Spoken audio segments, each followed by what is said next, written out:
Hello.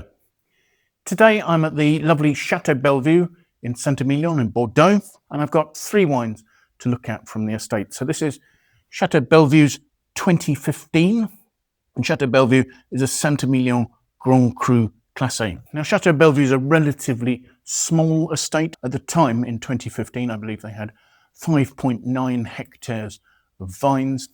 The current property was actually divided in 2022, so it now only has 3 hectares.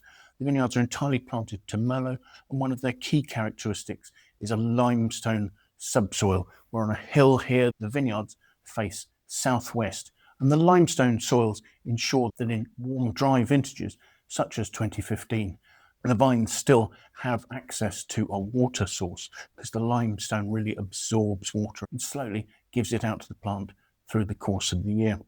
The location here is about 2 kilometres to the west of Saint Emilion itself, so you can just see the spires of the churches in the distance on the top of the hill. One of the other wonderful things about the estate here is its vine age. Average age is about 40 years, I believe, but the oldest Merlot that they have planted here goes back a little over 100 years to the beginning of the 20th century. Now, the chateau was originally classified as a Saint Emilion Grand Cru Classe in 1955, and technically has always been so. In 2000, there were moves to improve the quality of the wines here, and 2 consultants were taken on board, Nicolas Thienpont from Pomerol and Stephane Derenoncourt, well known for his work at Canon-la-Gafflière. Frustratingly for the chateau's owners, in the 2006 classification of Saint Emilion, Chateau Bellevue was not included as a Grand Cru Classe. It was included again in the reclassification of 2012, and subsequently the 2006 classification was challenged by some other estates that had lost their classification and was overturned. So technically, the results of that reclassification were never actually valid. So technically, this wine has been Saint Emilion Grand Cru Classe ever since 1955.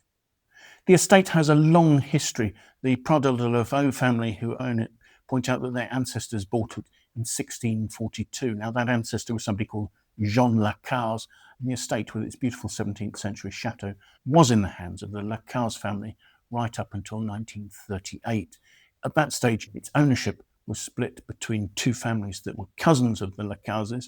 That's the Pradel de Lavauxs, the current owners, and the Connicks family.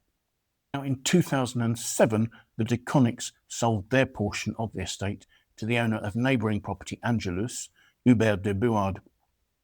De Bouard helped to invest in the restoration of the chateau, its cellars, and its vineyards. Hubert de Bouard was involved in the running of Chateau Bellevue right up until 2022, when the estate was actually split, leaving the Pradel de Lavaux family with the chateau and 3 hectares of vineyard, and the remaining 3 hectares of vineyard were added to those of neighbouring Chateau Angelus. And the 2 chateaux are contiguous, which I think underlines quite how good the terroir here at Chateau Bellevue is. Winemaking here has rather been geared up to emphasise the beautiful perfumes of the Merlot that's grown on the estate's limestone soils. The fruit is entirely hand-picked, and fermentation today goes on in a mixture of stainless steel tanks, of large oak foudre, and of concrete tanks. There certainly was a period when Hubert de Bouard was involved in managing the winery, where fermentation was going on in open-topped barrels. I believe there's quite a high degree of using whole berry fermentation, which helps to keep lovely soft tannins, to give some lovely bright fruit, and to extend the fermentations as the berries break during fermentation, releasing extra sugar into the fermenting must. The wine will undergo its malolactic conversion in barrel, helping to marry the oak with the lovely bright fruit. Now, 2015 was an excellent vintage. It was hot, it was dry, it was early. A warm spring encouraged the vegetative cycle to start early. And a little like 2025, there was some relieving rain in August that just helped to enliven the flagging vines to enable them to carry the fruit through to full maturation. The warmth and lovely sunny weather ensured tannins reach full maturity. But unlike 2025, it seems that alcohols were quite high. So let's take a look at the wine and see what we make of it, shall we? The wine has quite a developed colour. It's deep, it's dark, it's almost opaque. So unlike the 2012 which was starting to lose a bit of colour. This seems to be keeping most of its intensity. There is a sort of a bricky red element at the rim as opposed to the sort of the deeper, darker ruby red core. The wine is labelled as having 15% alcohol and is very readily forming tears on the side of the glass there, not surprisingly. So let's see what make of the aromas, shall we?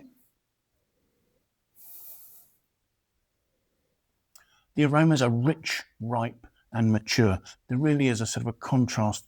There's an intense dark black plum and licorice note, which is then overlaid with more mushroom and truffle type development notes. There's that sort of umami savoury tone that's developed as the wine's aged. There's a lovely intensity, and that's a beautiful mature nose. So let's have a taste.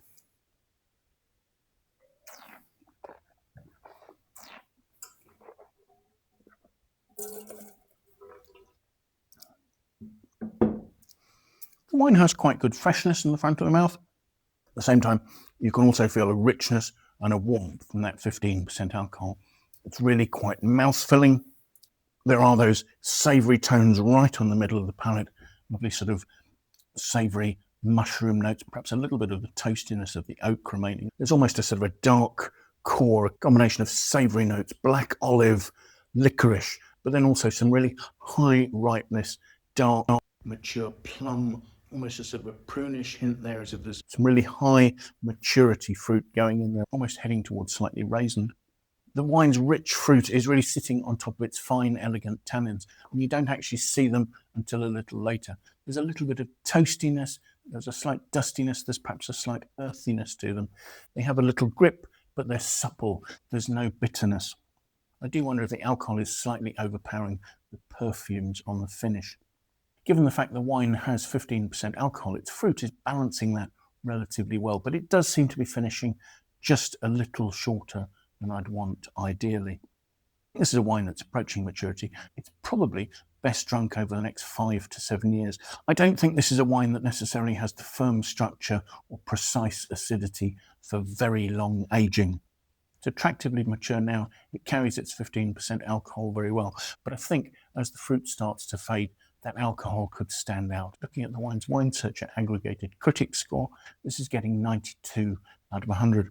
I currently think that's a very fair score for the wine's power, richness and complexity. My one worry would be that maybe keeping it too long would see you lose some of that balance. So thank you so much for joining me and watching the tasting. That's really appreciated. I will, of course, leave a link to the Wine Searcher webpage for this vintage of this wine, so you can see if it's available, where that is, and at what price it can be purchased. If you've enjoyed watching the video, it would be fantastic if you could give us a like. I'd really appreciate that. And if you are watching these videos and enjoying them, do please consider subscribing to my YouTube channel. It would really help to build up a larger following just to develop the channel more. If you have any comments or questions, please pop those in the comments box below. I'd love to know what you think about the wines I'm looking at, the tastings I'm doing, or anything else that relates to that. So once again, thank you for taking the time to join me. And I do hope that maybe you'll manage to make some time and come and join me for another tasting in the very near future. Till then, bye for now.